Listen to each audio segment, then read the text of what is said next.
खुदावंद मसीह का खूबसूरत और बाबरकत नाम में आप सभी देखने वालों को मेरी तरफ से सलाम। आज हम जो बात करेंगे ये आज एक बड़ी खूबसूरत शाम है और इसमें हम याकूब और उसके थोड़े से बच्चों का, बीवियों का जो है वो जिक्र करेंगे।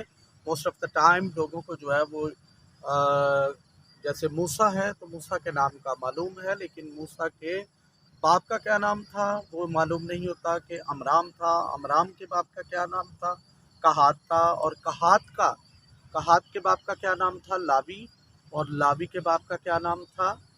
तो यूं करके लोगों को बापों के नाम नहीं आते। लावी के बाप का नाम जो है वो याकूब। तो ये याकूब की औलाद थी। तो थोड़ी सी हम बात करेंगे याकूब की बीवियों पर।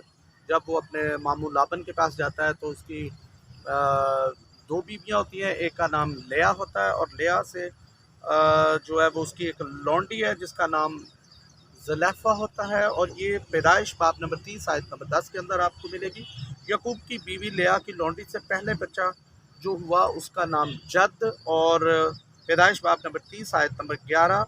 और याकूब की बीवी लेया ने अपनी लौंडी से दूसरे बच्चे का नाम क्या रखा? तो इसका जवाब है आशर। और ये है पैदाइश बाब नंबर 30 आयत नंबर 13। याकूब की बीवी लेया की लौंडी से याकूब की बीवी लेया की लौंडी से लेया के पांचवा बच्चा जो उसका क्या नाम था? तो उसका नाम आशकर था। और ये पैदाइश बाब नंबर 30 आयत नंबर 18। याकूब की बीवी लेया से छठा बच्चा उसका नाम अगर पूछा जाए तो मोस्टली लोगों को नहीं आता, तो ये ज़बूलून इसका नाम रखा। और ये पैदाइश बाब नंबर 30 आयत नंबर 20 के अंदर है। याकूब की एक बेटी थी जिसका नाम दीना जो है लेया से उसका नाम जो है वो लेया से पैदा हुई और इसका नाम जो है वो दीना था। इस तरह से याकूब के जो है वो 12 बेटे और एक बेटी है जिसका नाम दीना था। और मोस्ट ऑफ द टाइम लोगों के याकूब के बच्चों के नाम जो है वो नहीं आते। और राखल के भी जो है वो औलाद जो है वो हुई, उसने अपनी लौंडी जो है वो जो है वो याकूब को दी तो उससे भी औलाद पैदा हुई। लेकिन राखल से जो है पहला बेटा जो पैदा हुआ, जो राखल से पैदा हुआ वो यूसुफ है। पैदाइश बाब नंबर 30 आयत नंबर 24। और याकूब लाबन के यहाँ कितने साल तक खिदमत करता रहा? तो वो 20 साल तक रहा। पैदाइश बाब नंबर 31 आयत नंबर 38 के अंदर। याकूब का नाम इसराइल किसने रखा? पैदाइश बाब नंबर 32 आयत नंबर 28 के अंदर लिखा है खुदा ने रखा। याकूब ने जिस जगह पे कुश्ती लड़ी उसका क्या नाम था? फनीएल उस जगह का नाम था। और ये है पैदाइश बाब 32 आयत नंबर 30। याकूब जब लाबन के घर से निकला तो उसके कितने बच्चे थे? तो जवाब है उसके 11 बच्चे थे। पैदाइश बाब नंबर 32 आयत नंबर 22। याकूब का मामू किस मुकाम पर रहता था? उस जगह का नाम बता दीजिए। तो मोस्ट ऑफ द टाइम लोगों को ये नाम पता नहीं होता।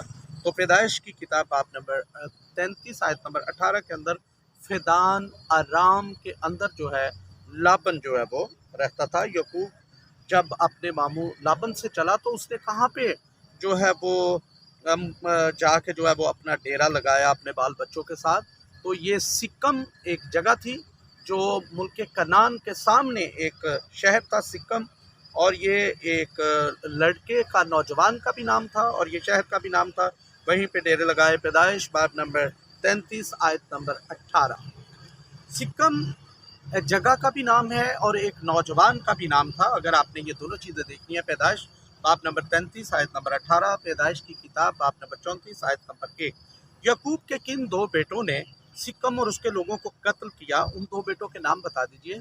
तो नाम ये थे। पैदाइश बाब नंबर 34 आयत नंबर 25 के अंदर दो भाई थे, शमून और लावी ने जो है सिक्कम के लोगों को उस वक्त कत्ल किया जब खतना करवाया और तीसरा दिन हो चुका था तो वो दर्द की हालत में थे। तो तब जो है वो उनको कत्ल किया। राखल के जो आखिरी बेटा पैदा हुआ उसका क्या नाम था? उसका नाम था बिन्यामीन। पैदाइश बाब नंबर 35 आयत नंबर 18। और इसकी माँ ने इसका नाम नबूनी रखा और मर गई। और बाद में बिन्यामीन उसके बाप इसराइल ने जो है اس کا نام رکھا پیدائش باب نمبر 35 آیت نمبر 18۔ اور خداوند یسوع مسیح کے خوبصورت اور بابرکت نام سے آپ کو یہ بتانا چاہتے ہیں کہ اور سوالات اور جوابات دیں گے کسی اور ویڈیو کے اندر، جو بلہا سے جو بچے رہ گئے ہیں جو یعقوب سے پیدا ہوئے، تو دوسری ویڈیو میں اس کا پارٹ 2 ہم کر کے آپ کو اس میں بتا دیں گے۔ خداوند آپ کو اس مختصر مگر لامحدود کلام کے سبب سے بڑی برکت عطا کرے، آمین۔